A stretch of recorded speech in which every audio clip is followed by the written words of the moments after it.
জ্ঞান স্যার, দেখুন আপনার পছন্দের ফুল আফ্রিকান ডেজি।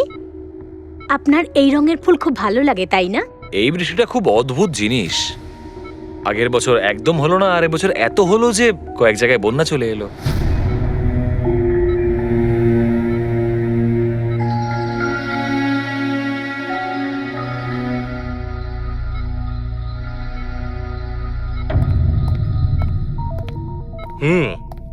বাবা, তোমার এই স্টুডেন্টরা তাদের ভালোবাসায় তোমাকে বিগড়ে দিচ্ছে খালি, তাই না? তোমার তো খুব ভালোই লাগছে। জিজ্ঞাসা করা যাক, কি হলো বলো?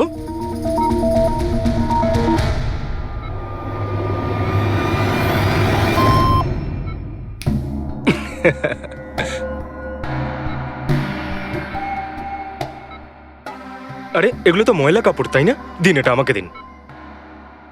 ভাই, আমি আসছি।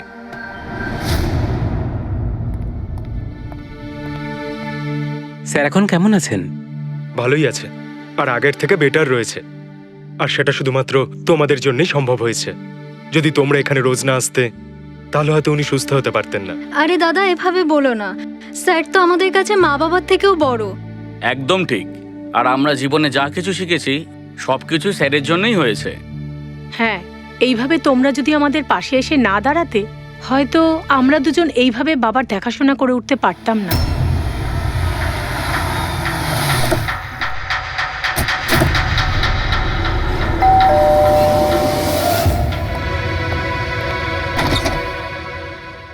সন্দীপ আঙ্কেল, নমস্কার আঙ্কেল। নমস্কার। ভালো আছো? তোমার বাবা কেমন? ভালো আছেন, খুব ভালো আছেন। বাহ, বেশ কথা। দেখো, ওর জন্য এটা এনেছিলাম।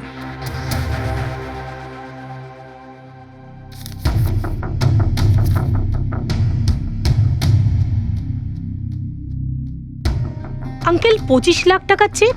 হ্যাঁ মা, আজ জ্ঞানদীপ ইনোভেশনস এর 5 বছর পূর্তি। সেটার উপহার ভাবতে পারো। আঙ্কেল, সেটা ঠিক আছে, কিন্তু বাবা তো গত 2 বছর ধরে কোম্পানির জন্য কোনো কাজই করেনি। দেখো, কিছু সম্পর্ক এই সমস্ত কথাবার্তার অনেক ঊর্ধ্বে হয়। তোমার বাবা আর আমার বন্ধুত্ব অনেকটা এরকম। চলো জ্ঞানের সঙ্গে দেখা করি। বাবা, দেখো কে দেখা করতে এসেছেন। কেমন আছে আমার বন্ধু? আরে, আগে থেকে তো অনেক ফিট মনে হচ্ছে। যদি তোকে এত হ্যান্ডসাম লাগে, নার্স তোকে ভালোবেসে ফেলবে। শোনো প্লিজ। আমি তোমার বাবার সঙ্গে কিছু কথা বলতে চাই, if you don't mind. Sure uncle, যাওয়া যাক। হ্যাঁ হ্যাঁ। প্লিজ এসো সবাই। ওনার এই চেকটার জন্য আমাদের সত্যি খুব হেল্প হয়ে যাবে। হ্যাঁ, পাপার জন্য একটা অ্যাডভান্স বেড নিয়ে আসতে পারি, তাই না? হ্যাঁ। আরে স্যার, স্যার কি হলো? স্যার, কি হলো? লাইট অন্ধকার কেন এখানে? লাইট কি হলো? স্যার, কি হলো? সন্দীপ আঙ্কেল?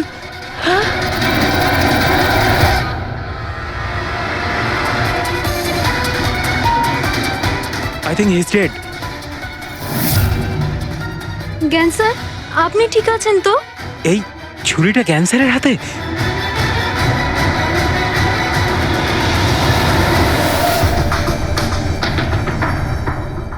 আচ্ছা, তুমি এটা বলছো যে তোমার বাবা জ্ঞানবাবুর হাতে ছুরি ছিল, কিন্তু উনি সন্দীপবাবুর খুন করেননি? স্যার, উনি কিভাবে খুন করতে পারেন?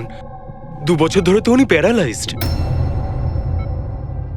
ওনার CLIS হয়েছে। Complete locking syndrome. হ্যাঁ স্যার, এই পরিস্থিতিতে শরীরের কোনো অংশই কাজ করে না, এমনকি চোখের পাতা পর্যন্ত পড়ে না। ওনার প্যারালাইসিস হলো কি করে? স্যার, 2 বছর আগে বাবার একটা অ্যাক্সিডেন্ট হয়েছিল। অদ্ভুত ব্যাপার। 2 বছর আগে ওনার অ্যাক্সিডেন্ট হয়েছিল, তখন থেকে উনি বিছানায়। তাহলে ওনার হাতে ছুরি এলো কি করে? স্যার, এটা অসম্ভব। খুন জ্ঞান স্যার নয়, অন্য কেউ করেছেন। আরে কিন্তু ছুরি তো ওনার হাতেই ছিল। হয়তো খুনি এই কাজটা করেছে। তার মানে হলো এই রুমে জ্ঞানবাবু আর সন্দীপবাবু ছাড়া আরো কেউ ছিল? না স্যার, আমরা সবাই তো নিচেই ছিলাম। হ্যাঁ স্যার, আর ঘরে তো আর কেউ ছিল না স্যার। তার মানে তুমি এটা বলতে চাইছো যে এই খুন জ্ঞানবাবু করেছেন? না স্যার, আমি সেটা বলতে চাইনি। তুমি কি বলতে চাইছো? সন্দীপ তাহলে নিজেকেই ছুরি মেরেছে, আর মারা যাওয়ার আগে ছুরিটা ওনার হাতে ধরিয়ে দিয়ে যায়? হ্যাঁ, আবার এমন নয় তো যে জ্ঞানবাবুর কোনো শরীর খারাপই নয়, শুধু অ্যাক্টিং করছেন? স্যার, আপনি এসব কি বলছেন? যেটা আপনি শুনলেন যদি আপনার কোনো আপত্তি না থাকে আমরা আপনার বাবাকে আরেকবার চেক করতে চাই। করুন আপনি। আমরা কি মিথ্যা বলছি নাকি? দেখে নিচ্ছি।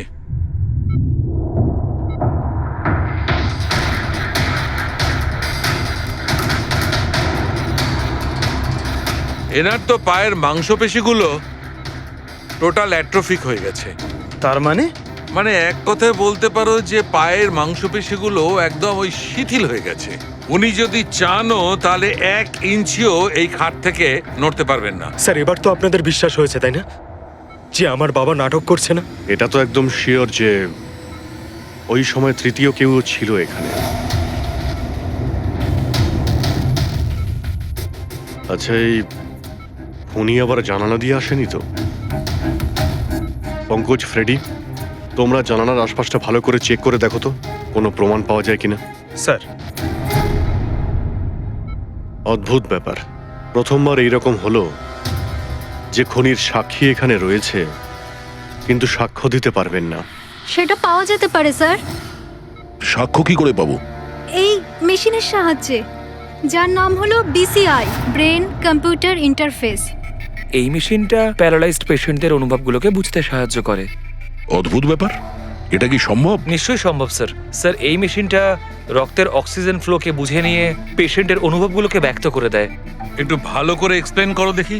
স্যার আমি বলছি, এই মেশিনটা মাথার ভিতরে রক্ত প্রবাহকে ডিটেক্ট করে, তারপর এটা ক্যালকুলেশন করে যে আলাদা আলাদা পরিস্থিতিতে আলাদা আলাদা প্রশ্ন করলে তার উত্তরে মস্তিষ্কের ভিতরে রক্ত প্রবাহ কেমন হচ্ছে। ও, আর এই রক্তের মাত্রা এইটা বলতে পারবে যে ওই সময় এই মানুষটা কি ভাবছিল, এর মনের মধ্যে কি চলছিল। Exactly. Good, very good. Freddie sir, এখান থেকে উপরে যাওয়ার কোনো রাস্তা নেই। সে আমি জানি। এই পাইপটা দেখ, খুনি এই পাইপটা বেয়েই উপরে উঠেছিল, খুন করে এই পাইপটা ধরেই বেয়ে নিচে নেমে গেছিল। আর ওই ভাঙা টপটা দেখতে পাচ্ছিস, ওইটার উপরই পড়ে দৌড়ে পালিয়েছিল। চলুন স্যার, নিচে গিয়ে দেখি। চল। আমার বাবা অ্যাক্সিডেন্টের আগে এই টেকনিকটাকে আরো এগিয়ে নিয়ে যেতে চেয়েছিলেন। বাবা সবসময় এটা বিশ্বাস করতেন যে বিজ্ঞানের কাছে সব প্রশ্নের উত্তর রয়েছে, প্রয়োজন শুধু চোখ খুলে সমাধানটা খুঁজে বের করা। আপনার বাবা একদম ঠিক কথা বলতেন। হ্যাঁ স্যার, জ্ঞান স্যার চেয়েছিলেন যে বিজ্ঞানের জন্য তারা চোখে দেখতে পাক যারা দৃষ্টিহীন, যারা শুনতে পায় না তারা যেন শুনতে পায়। মানুষের উপকার করতে চেয়েছিলেন জ্ঞান স্যার। আর নিয়তির খেলা দেখুন, আজ ওনারই আবিষ্কার ওনাকে সাহায্য করছে, যেটা একদিন ওনার অনেক বড় স্বপ্ন ছিল। ঠিকই বলছেন স্যার, টপটা তো ভাঙা। আর এই দেখ, পায়ের এই ছাপগুলো দেখ, খুনি এই পথেই পালিয়েছিল। স্যার, এখানে দেখুন, রক্ত স্যার। তার মানে পঙ্কজ, ঘরের ভেতর আরো কেউ ছিল যে সন্দীপ বাবুকে খুন করেছে। রক্তের এই স্যাম্পলটা নিয়ে ফরেন্সিক ল্যাবে যাওয়া যাক। আচ্ছা, এই জ্ঞানবাবু বিসিআই এর সাহায্যে কি কথা বলতেন? যেরকম ওনার যখন খিদে পেত উনি সেটা বলতেন, যদি ওনার বেড প্যানের প্রয়োজন হতো সেটাও বলতেন, এমনকি বাবা ওটা দিয়ে দাবাও খেলতেন স্যার। কি দাবা খেলতেন? গ্রেট। হ্যাঁ স্যার, যেমন যেমন প্যাটার্ন এনার মনের মধ্যে তৈরি হতো সেই অনুযায়ী অক্ষরের পেছনে লাইটগুলো জ্বলে উঠতো, আর আমরা অক্ষরগুলোকে মিলিয়ে বুঝে যেতাম যে ইনি কি বলতে চাইছেন। তাহলে তো উনি বলতে পারবেন যে খুনি কে। হ্যাঁ স্যার, নিশ্চয়ই। স্যার, বাবাকে একবার জিজ্ঞেস করা উচিত। অবশ্যই করব, আগে তো আমরা ভালো করে তদন্ত করে নিই।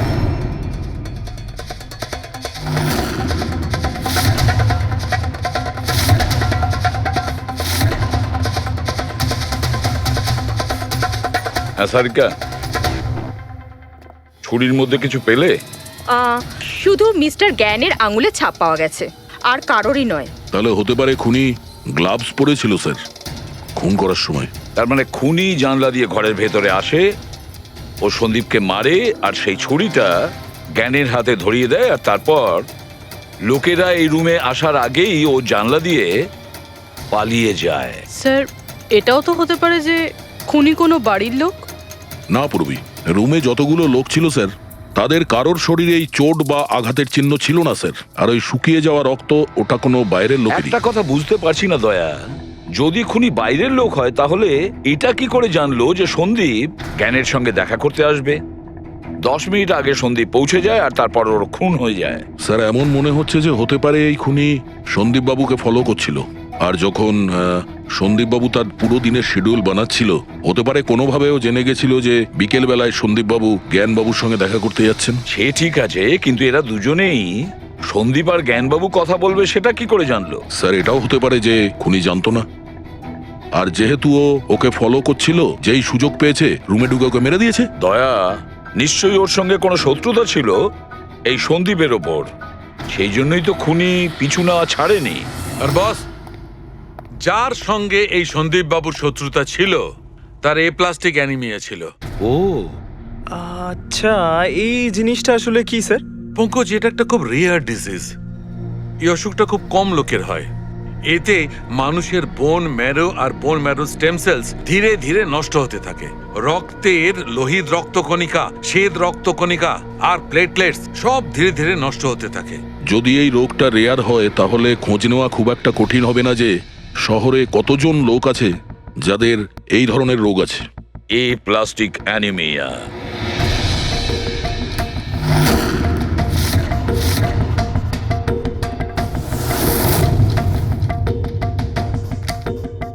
হ্যাঁ দা, কিছু পেলে?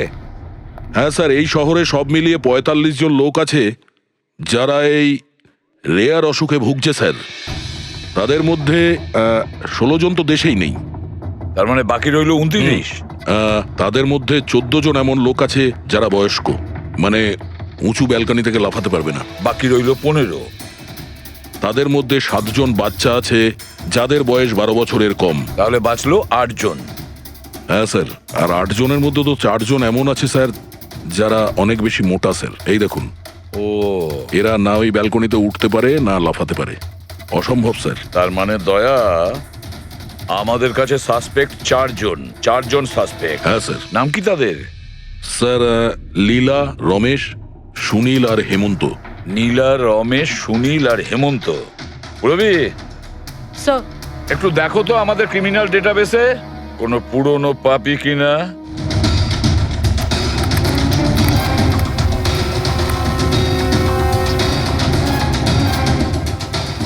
পেয়ে গেছি। রমেশ। চুরি, ছিনতাই, তাছাড়া লোকেদের মেরেওছে। থাকে কোথায় সে? সরোজনগর চল। নিয়ে এসে একে।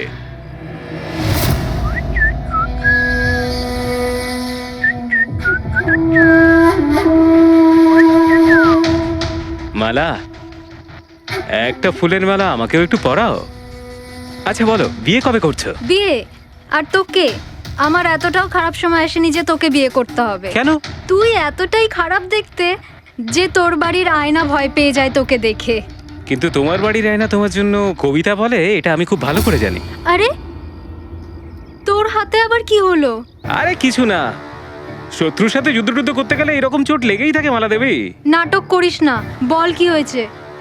ব্যাপারটা এই যে আমি হেঁটে হেঁটে যাচ্ছিলাম, হঠাৎ করে দেখলাম একটা বুড়ি মহিলা রাস্তা পেরোনোর জন্য এগোচ্ছিল। তখনই উল্টো দিক থেকে একটা মোটরসাইকেল খুব জোরে, খুব স্পিডে, ১০০ স্পিডে ওর দিকেই এগোচ্ছিল। যখনই মোটরসাইকেল ওই বুড়ি মহিলাকে ধাক্কা মারতে যাচ্ছিল, মাঝখানে পৌঁছে গেলাম আমি আর বাঁচিয়ে নিলাম ওকে। আচ্ছা, তুই এতটাই সাহসী? আমি কি কি ভালো পারি সে ব্যাপারে তো তুমি এখনো জানোই না। আচ্ছা বল, আর কি কি গুণ আছে তোর মধ্যে? আমার ভালো গুণগুলো হলো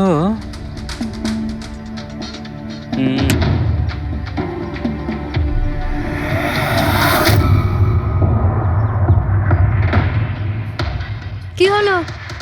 তোর মুখটা ভয়ে এভাবে ফ্যাকাশে হয়ে গেল? মালা, মালা আমাকে একটু একটু একটু লুকোতে দে। আরে মালা, লুকোতে দে। লুকোচ্ছিস কেন? আরে মালা, আরে কেন লুকোচ্ছিস তুই? এটা কি করে দিলি তুই? আমার সব ফুল নষ্ট করে দিলি। স্যার, এ তো সেই।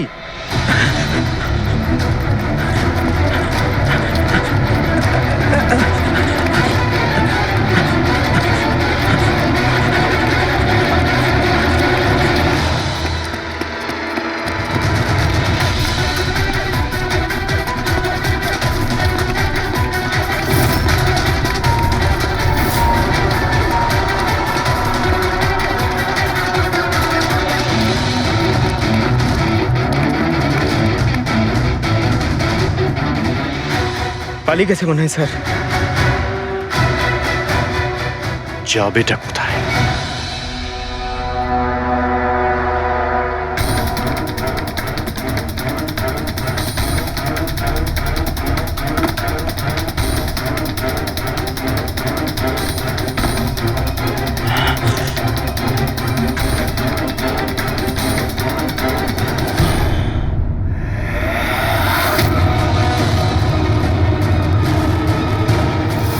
আয় আয় আয়, তোরই বাড়ি এটা।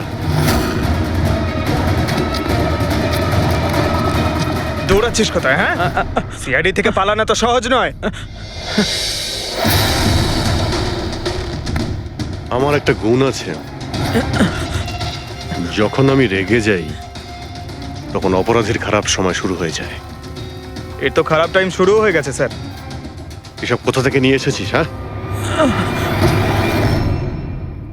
আনিনি স্যার, নিজে বানিয়েছি। এই মেশিনটা তুই বানিয়েছিস? দেখে তো মনে হচ্ছে চাও ঠিক করে বানাতে পারিস না, মেশিন বানিয়েছিস। কোথা থেকে চুরি করেছিস? না স্যার, আমি চুরি করিনি। শুধু চুরি করিসনি, খুনও করেছিস তুই। খুন? কার sir? D117 MG road, Sundarnagar. এখানে গেছিলি তো তুই? তোর হাতে আঘাত লেগেছে না? তোর এই রক্ত আমরা ওখানে পেয়েছি। আমার ছিল না স্যার। তোরই ছিল। তুই যে হসপিটালে ট্রিটমেন্ট করিয়েছিলি সেখানেই ম্যাচ করে গেছে। মাঝার কোনো রাস্তা নেই? না, সোজা ফাঁসি। চুরির জন্য ফাঁসি দিয়ে দেবে? চুরি নয়, খুন, সন্দীপের খুন।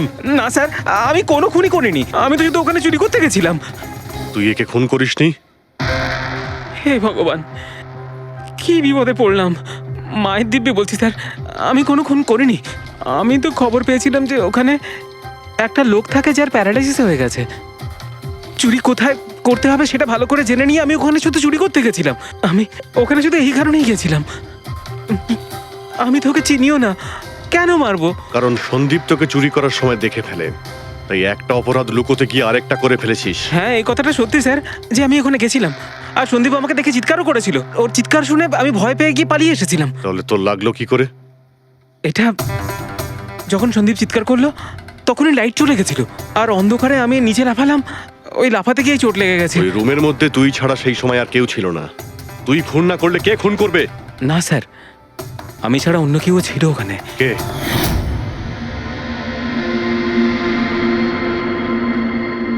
কে কে তুমি? হ্যাঁ, অন্ধকারে মুখটা তো ঠিক দেখতে পাইনি, তবে ওর ঘড়িটা চকচক করছিল।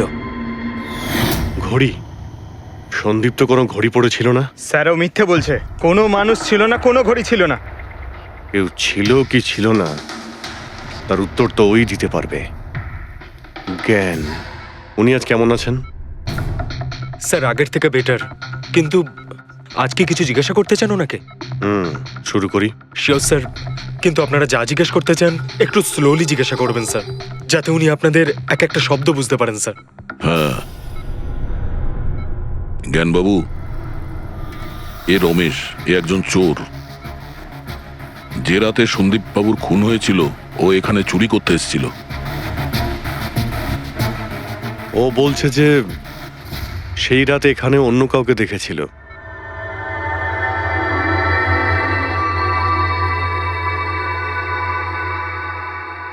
রমেশ, ওই রাত্রে তুমি যেখানে দাঁড়িয়েছিলে সেখানে গিয়ে দাঁড়িয়েও।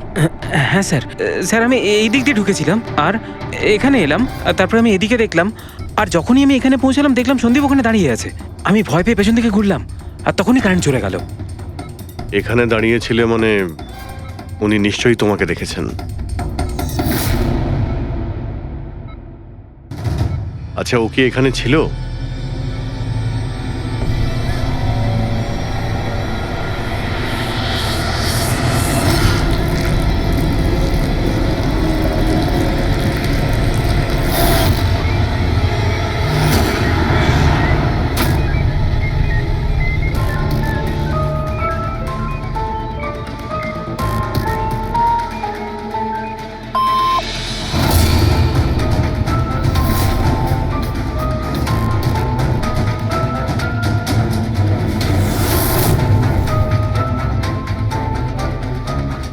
আচ্ছা, রমেশই কি খুন করেছিল?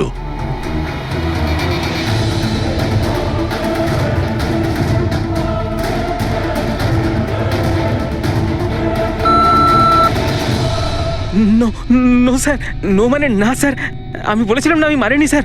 হ্যাঁ ঠিক আছে, তুমি এদিকে দাঁড়াও। আচ্ছা আচ্ছা, আপনি এটা বলুন, আপনি কি খুনিকে দেখেছেন? আপনি চেনেন খুনিকে?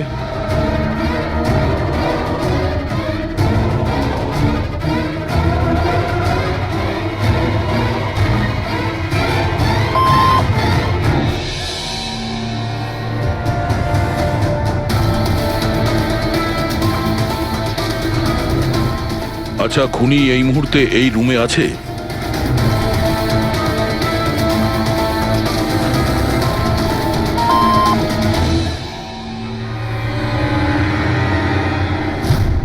তার মানে খুনি আমাদের মধ্যে কেউ একজন। আপনার কোনো স্টুডেন্ট?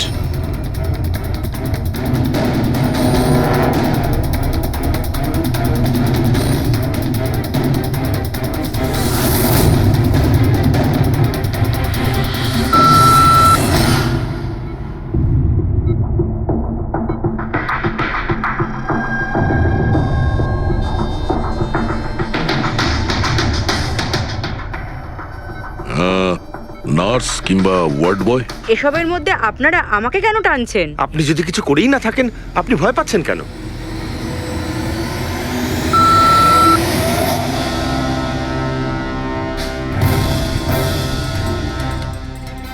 জ্ঞানবাবু, তাহলে শুধুমাত্র তো আপনার ফ্যামিলির লোকেরা আছে।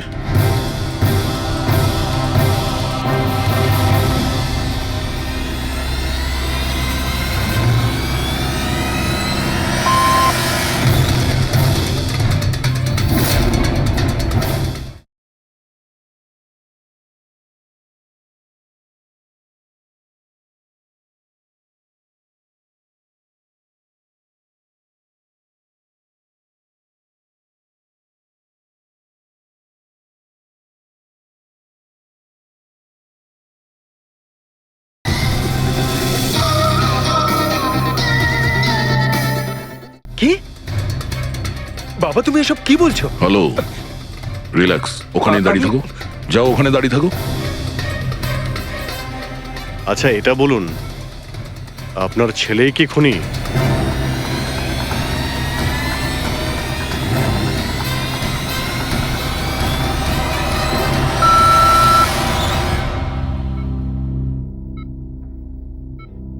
এখন তো শুধু আমিই আছি, কিন্তু আমি এই খুন করিনি।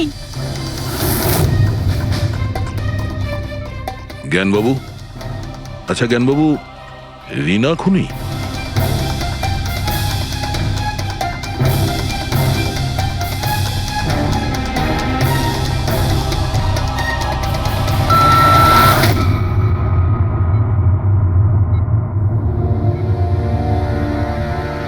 আপনি আমাদের বললেন যে আপনার পরিবারেরই কেউ খুনি।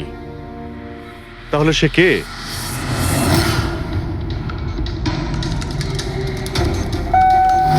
M M? আপনাদের মধ্যে কার নাম এম থেকে শুরু হয়? এম ই মি, মানে উনি? জ্ঞানবাবু, আপনি বলছেন যে খুন আপনি করেছেন?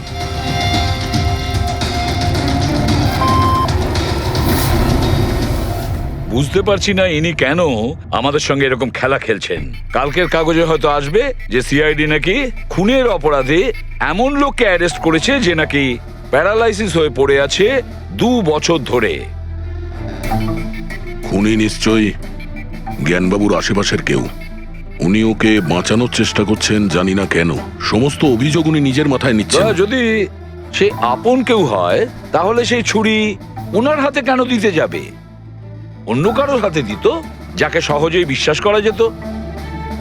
আর কারোর ওপর যদি দোষ চাপানোরই হয়, তাহলে জ্ঞানবাবু ওকে বাঁচাচ্ছেন কেন, যখন এই সন্দীপবাবু ওনার খুব ভালো বন্ধু, ভাইয়ের থেকে? এটাই তো, সব থেকে বড় বন্ধু, ভাইয়ের থেকেও বড় বন্ধু। কিছু তো একটা গোলমাল আছে। এ কি সত্যিই বন্ধু নাকি শত্রু? জ্ঞানবাবুর ছেলে বলছিল সন্দীপবাবু ওনাকে 2 বছর ধরে টাকা পাঠাচ্ছিল, ওনার অসুখের সময় ওনার পাশে ছিল। তার উপরে স্যার, ঘটনার দিন সন্দীপ 25 লাখের চেক নিয়ে এসেছিল। ওনার ফ্যামিলি মেম্বার তো এটাই ভাববে যেটা দেখানো হয়েছে। আর সব সময় পর্দার পিছনের খেলাটা অন্য কিছু হয়ে থাকে, অন্য রকম হয়ে থাকে।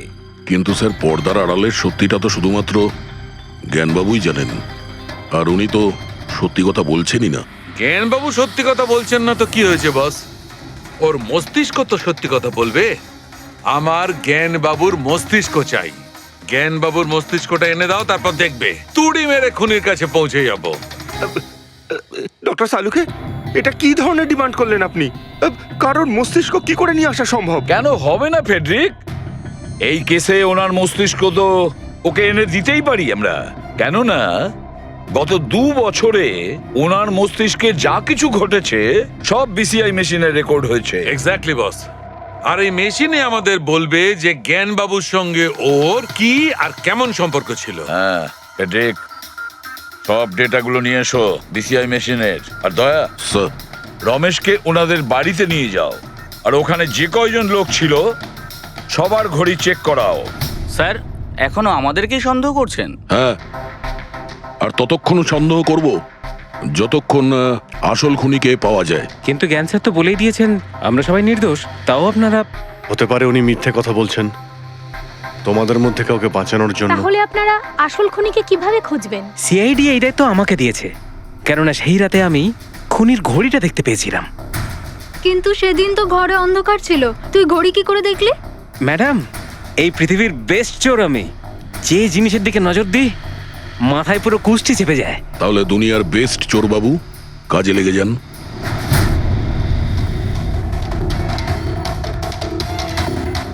সস্তা, টেকসই, সুন্দর, 11,000 টাকা। না, এ নয়।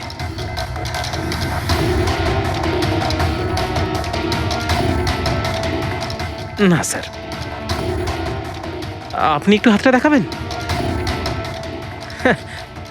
এও নয়, এটা তো একেবারে বেকার। ও হ্যালো, বেকার এটা, 2 লাখ টাকা দাম। আরে ম্যাডাম, 2 লাখের ঘড়ির কপি, এটা ডুপ্লিকেট মাল। চোরবাজারে এর গোদাম আছে, 1500 টাকাতে আনিয়ে দেবো। হাতটা দেখি। হাত কেন কাঁপছে আপনার সকাল সকাল? না স্যার, এও নয়। স্যার, অ্যাকচুয়ালি আমার নিউরোলজিক্যাল প্রবলেম রয়েছে। ছোটবেলা থেকেই আমার হাত কাঁপে, আমি কোনো কিছু ভালোভাবে ধরতে পারি না। পঙ্কজ, একটু ওই পেনটা দাও ওকে।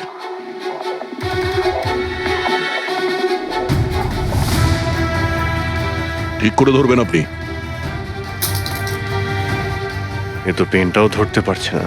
স্যার, অ্যাকচুয়ালি জ্ঞান স্যার আমার এই প্রবলেমটাই সলভ করতে চেয়েছিলেন। উনি এর সাথে রিলেটেড রিসার্চও করছিলেন, কিন্তু হয়তো ভাগ্যের সম্মতি ছিল না এতে। আর জ্ঞান স্যারের গাড়ির অ্যাক্সিডেন্ট হয়ে গেল। ভরসা রাখো, এর কোনো না কোনো চিকিৎসা তো হয়েই যাবে। তুমি দেখো বাকিদের ঘড়িগুলো। না স্যার, এদের মধ্যে কারোর ঘড়িই নয়। কারোর কাছেই নেই? হতে পারে খুনির কাছে 1-এর থেকে বেশি ঘড়ি আছে। ওই দিন ও যে ঘড়িটা পড়েছিল আজ ওটা পড়েনি। হায় ভগবান, আপনি এখনো সন্দেহ করছেন? পঙ্কজ, এই রমেশকে নিয়ে যাও। পৃথিবীতে যত ঘড়ি আছে, যত মডেলের রয়েছে, সবগুলো দেখাও ওকে। স্যার, যত ঘড়ি আছে, যত মডেল আছে, সব? তবেই তো জানা যাবে খুনি কোন মডেলের ঘড়ি পড়েছিল। এক মিনিট, একটু এদিকে আয়, এদিকে আয়।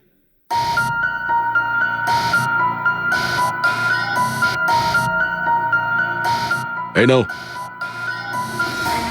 নিজের মানিব্যাগ সাবধানে রাখবেন যখন এই লোকটার সাথে আছে। হ্যাঁ, বলেছিলাম না পৃথিবীর বেস্ট চোর আমি। আর দীপিকার ইয়াররিং? আমার ইয়াররিংস? বার কর। স্যার, আপনি এটাও দেখে ফেলেছেন? সিআইডি থেকে কিছু লুকোনো যায় না। হ্যাঁ, যা। আয় বেস্ট চোর, এদিকে আয়। আপনারা এটা বলুন যে এই জ্ঞানবাবু আর সন্দীপের মধ্যে কোনো কি প্রবলেম চলছিল? স্যার, খুব ভালো সম্পর্ক ছিল। তাহলে জ্ঞানবাবু সন্দীপবাবুর খুনের অভিযোগ নিজের মাথায় নিলেন কেন? ওনাদের দুজনের ভেতরে কোনো টেনশন হয়েছিল? না স্যার, কোনো টেনশন তো ছিল না, কিন্তু একটা বিষয় নিয়ে তর্ক হচ্ছিল।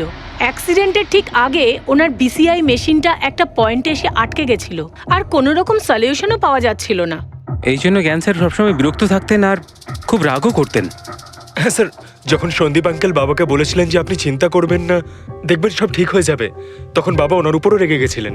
হ্যাঁ স্যার, এর জন্য হয়তো উনি জোরে গাড়ি চালাচ্ছিলেন আর অ্যাক্সিডেন্টটা হয়ে গেছে। এক মিনিট। যদি এই অ্যাক্সিডেন্টটা বিসিআই মেশিন তৈরি হওয়ার আগেই হয়েছিল, তাহলে এই বিসিআই মেশিনটা কাজ করছে কি করে? স্যার, সন্দীপ আঙ্কেল সেটা কমপ্লিট করেছিলেন। সন্দীপ বাবু? কিন্তু উনি তো কোনো সায়েন্টিস্ট ছিলেনই না। হ্যাঁ, কিন্তু জানি না স্যার, সন্দীপ আঙ্কেল ওই মেশিনের সব সমস্যাগুলো ঠিক করে দিয়েছিলেন স্যার। আর বাবার অ্যাক্সিডেন্টের 1 মাস পরেই ওটা কাজ করতে শুরু করে দেয়, আর প্রজেক্টও সাকসেসফুল হয়েছে স্যার। অদ্ভুত ব্যাপার, এটা কি করে হতে পারে? একজন নন সায়েন্টিস্ট এরকম কমপ্লিকেটেড মেশিন কি করে চালু করতে পারে, যেটা ওনার মতো বৈজ্ঞানিকই শুরু করতে পারেননি? বোধহয় আন্দাজি করে ফেলেছিলেন।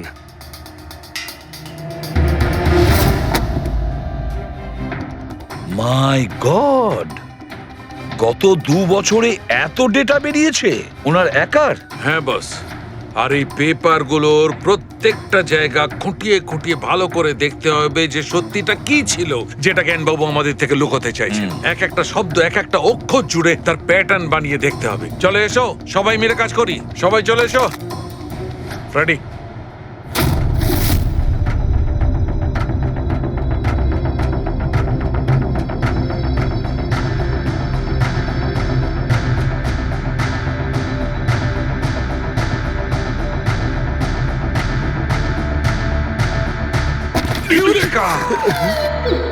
কি হলো স্যার, কি পেলেন? জানতে পারা গেছে যে আসলে ওই রহস্যটা কি, আর এই রহস্যে আছে একটা ভিলেন। জানতে পেরেছি যে জ্ঞানবাবু কিভাবে একটা একটা অক্ষর জুড়ে এই ঘটনাটাকে ব্যাখ্যা করেছেন। অক্ষর, অক্ষর থেকে তৈরি শব্দ, আর শব্দ থেকে তৈরি বাক্য, সেন্টেন্স। না জানি কত সময় লেগেছিল ওনার পুরো ঘটনাটা, পুরো সত্যিটা এভাবে বলার জন্য। হ্যাঁ বস, কম করে 6 মাস। আর সেটা তখন শুরু হয়েছিল অ্যাক্সিডেন্টের ঠিক আগে। আজকের পর থেকে এই কোম্পানিতে তুমি সাইলেন্ট পার্টনার, আর তোমার লাভ শুধুমাত্র 5% হবে, আর তার থেকে বেশি তুমি 1 টাকাও পাবে না। ও ওকে ওকে ওকে ওকে, আমার মনে হচ্ছে তোমার এই প্রজেক্টটা কমপ্লিট হয়ে গেছে আর তুমি সফল হয়ে গেছো। হ্যাঁ হ্যাঁ, আমি সফল হয়ে গেছি, কিন্তু আমি এই মেশিনটা গরিবদের জন্য বানিয়েছি, মানবতার জন্য বানিয়েছি, তোমার মতো লোভী মানুষদের জন্য বানাইনি। আজকের পর থেকে আমরা একসাথে কাজ করব না। আমি যাচ্ছি, কফির জন্য বৌদিকে ধন্যবাদ জানিয়ে যাচ্ছি।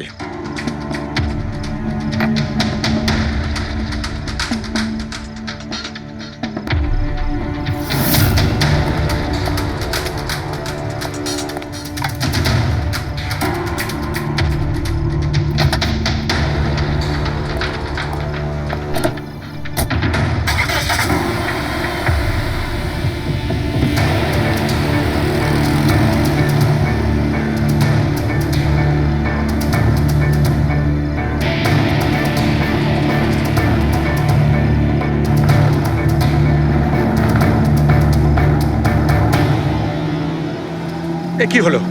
হঠাৎ করে গাড়ির ব্রেক ধরছে না কেন? ব্রেক ছুঁয়ে কি হলো?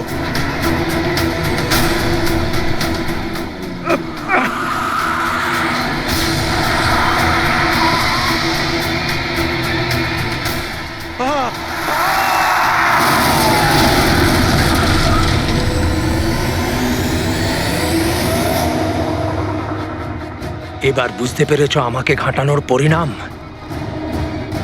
আমাকে তুমি 5% দিতে যাচ্ছিলে, তাই না? এবার দেখো, আমি তোমাকে 5% দেব সারা জীবনের জন্য। তার মানে সন্দীপ যে বন্ধুত্বের নাটকটা করছিল আসলে ও মুখোশ পরা শয়তান ছিল। আর স্যার, যদি পুরো ডেটা এই কাগজে লেখা থাকে তার মানে হলো জ্ঞানবাবু এই কথাটা নিজের মনে রাখেননি, কাউকে না কাউকে সন্দীপবাবুর আসল উদ্দেশ্যটা বলেছেন।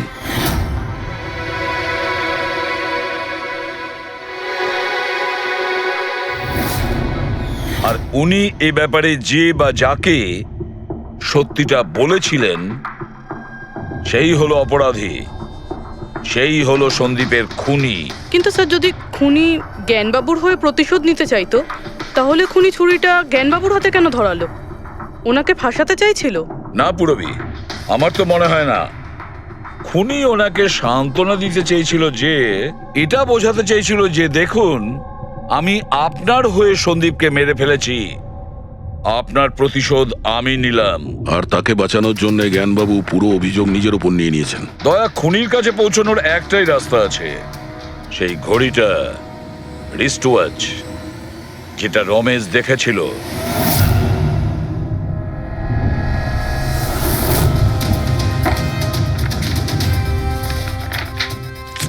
আরে ভাই তাড়াতাড়ি কর, এত সময় নেই আমাদের কাছে। পঙ্কজ, আরে দেখছি তো কি আমি। হচ্ছে? স্যার কি হলো রমেশ, মজা আসছে কি না? যথেষ্ট স্যার, আমি হাত জোড় করছি, আমি আর ঘড়ি দেখতে পারবো না। 10,000-এর উপর ঘড়ি আমাকে দেখানো হয়েছে, আমার মাথা ঘুরছে স্যার। যতক্ষণ না ঘড়ির মডেল খুঁজে পাচ্ছিস ততক্ষণ বাড়ি যেতে দেবো না তোকে। স্যার, স্যার, এই, কি স্যার, আমাকে করছিস? ক্ষমা করে দিন স্যার, আমি বলছি বাপের জন্য আর চুরি করবো না, আমাকে বাড়ি যেতে দিন ওঠ, স্যার। ওঠ, ওঠ, ওঠ, ওঠ। ওঠ। জানা তো দরকার ওই রাতে তুই ওখানে কোন ঘড়িটা দেখেছিলি, হ্যাঁ? এখন আর কটা ঘড়ি দেখবো স্যার? এতগুলো ব্র্যান্ডের এতগুলো মডেল দেখলাম স্যার, ওগুলোর মধ্যে কোনোটাই নয় ওটা। তো কোনো মডার্ন ঘড়ি ছিল নাকি? হ্যাঁ ম্যাডাম, একদম মডার্ন ঘড়ি ছিল। ঘড়ি তো ছিল কিন্তু ঠিক ঘড়ির মতো দেখতে ছিল না। কি বললি? মডার্ন ঘড়ি ছিল অথচ ঘড়ি নয়? হ্যাঁ। ঘড়ি দেখেছিস তো? ড্রয়িং করাতে পারবি? ঠিক আছে, পুরবি একে দিয়ে স্কেচ বানাও। স্যার, হ্যাঁ, স্যার এইটা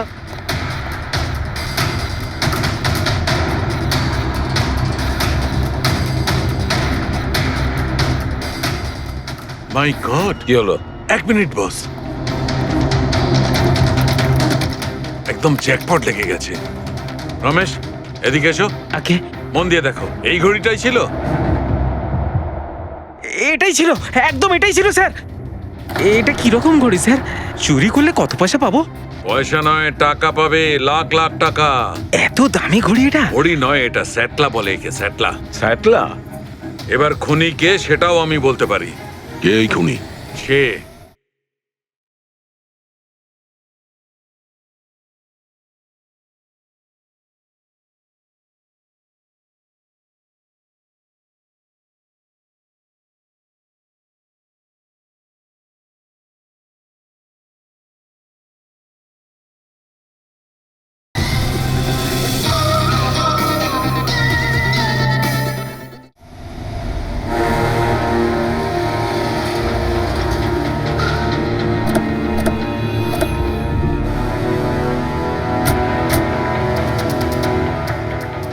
আপনি একটু আপনার হাজবেন্ডকে ডাকুন।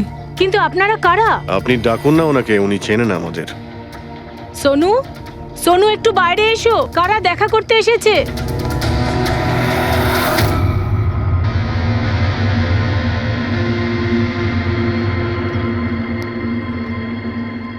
আপনারা এখানে? কি ব্যাপার?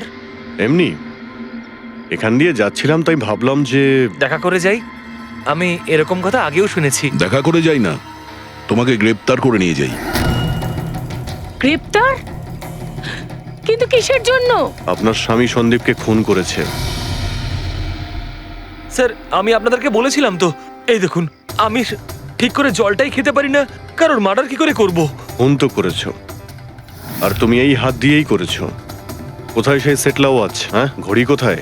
স্যার, আপনারা কোন ঘড়ির কথা বলছেন আমি কিচ্ছু জানি না। এক্ষুনি তুমি জানতে পারবে কোন ঘড়ির কথা বলছি। ফ্রেডি, পঙ্কজ, ঘরের তল্লাশি নাও। পঙ্কজ, উপরে যা, আমি বেডরুমটা দেখছি।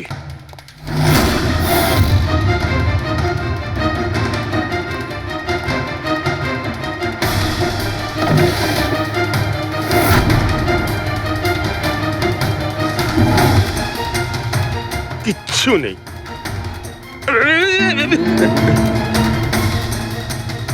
কি ফুটলো? স্যার, স্যার, বালিশটার মধ্যে কিছু একটা আছে। বালিশের ভেতরে?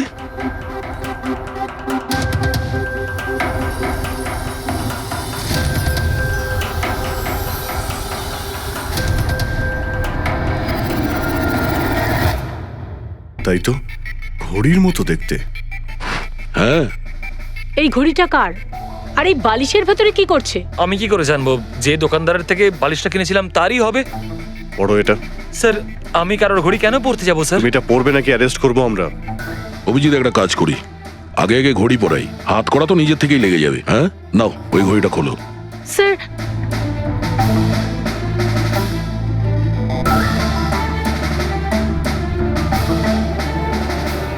আরে বাহ, দেখো এর হাত কাঁপা বন্ধ হয়ে গেছে। হ্যাঁ স্যার, তো চমৎকার হয়ে গেল, এর হাত কাঁপা থেমে গেল। এটা কোনো চমৎকার নয়, এটা সায়েন্স। এবার দেখো এই ঘড়িটা পরার পরে সোনু কত সহজে খুন করতে পারে।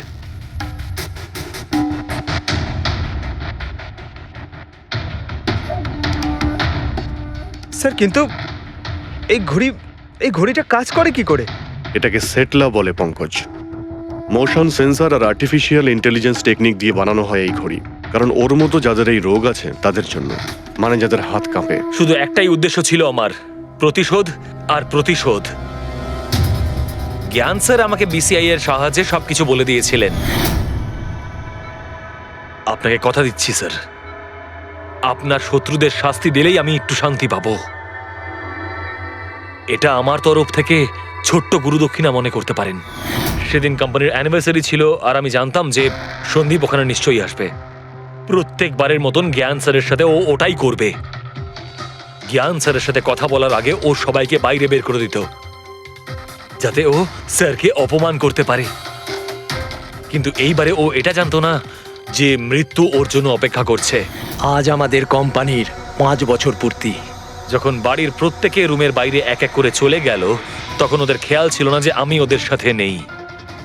দেখো আমি কেমন বন্ধু। A promise is a promise my friend, and you know as I কে কে তুমি? হ্যাঁ, আর তারপরে আমি কারেন্ট অফ করে দিই আর জ্ঞান স্যারের সামনে আমি ওকে মেরে ফেলি। আর তারপরে আমি ফিঙ্গারপ্রিন্ট মুছে ফেলে জ্ঞান স্যারের হাতে ছুরিটা ধরিয়ে দিই। আর বাকিরা সবকিছু জানার আগেই আমি সবার মধ্যে দাঁড়িয়ে পড়ি। তুমি প্ল্যানটা তো ভালোই করেছিলে, কিন্তু কপালটাই খারাপ। রমেশ ওখানে আসে চুরি করতে, আর ও তোমার এই ঘড়ি দেখে নিয়েছিল। এমনিতেও স্যার কিছুই লুকিয়ে রাখা যায় না। রমেশ না এলেও আজ নয় কাল আমাকে আপনারা ধরেই ফেলতেন। তুমি যখন সবকিছুই বোঝো তাহলে এরকম অপরাধ কেন করলে? জ্ঞান স্যারের ঋণ শোধ করতে। এটা শুধু ঘড়ি নয়, আমার মতো মানুষের কাছে এটা নতুন জীবন, যে জীবনটা জ্ঞান স্যার উপহার দিয়েছিলেন। উনি আমাকে বিশ্বাস করিয়েছিলেন যে বিজ্ঞানের ক্ষেত্রে আমি এগিয়ে যেতে পারি। যেভাবে উনি তোমার সমস্যার সমাধান করেছিলেন, তুমিও সেরকম সমাজের ভালোর জন্য কোনো কাজ করতেই পারতে।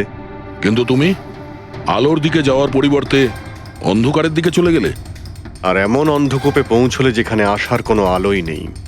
যদি কিছু থাকে সেটা হলো শুধু ফাঁসির দড়ি।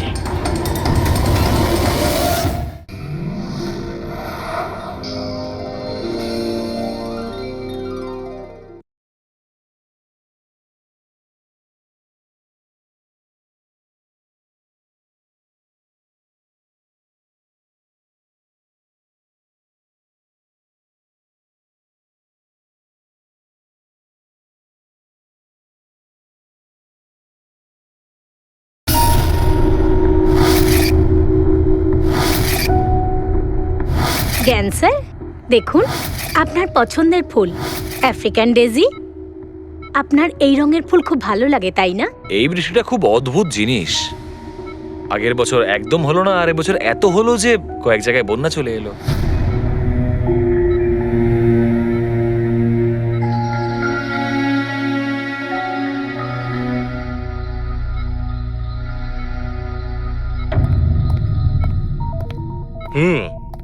বাবা, তোমার এই স্টুডেন্টরা তাদের ভালোবাসায় তোমাকে বিগড়ে দিচ্ছে খালি, তাই না?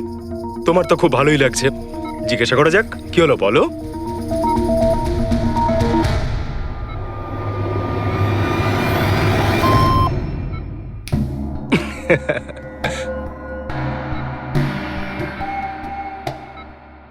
আরে এগুলো তো ময়লা কাপড়, তাই না? দিন, এটা আমাকে দিন। ভাই আমি আসছি।